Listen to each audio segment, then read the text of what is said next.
未熟悉的台湾寿司郎最近有人呢，有这人客甲规包的槟榔放去哩这细块的转台顶头，佮翕影片传到网络顶。店家表示讲，即卖已经有全面性的消毒，也会加强巡视，而且也强调讲会用法律来追究相关的责任。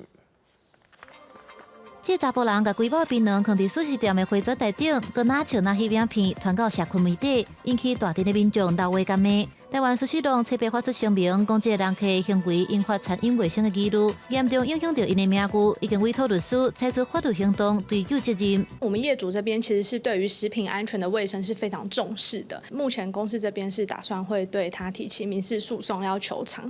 台湾寿司郎强调讲，所有的店接到消息了后，已经完成全面清洁消毒，也加强人员巡视来确保用餐环境安全甲卫生。台北市卫生局呼吁讲，食品安全卫生要全面做回依法，消费者应该自律，避免污染食品容器，影响食品卫生。也依照食品安全卫生管理法，也要求业者要符合卫生规范。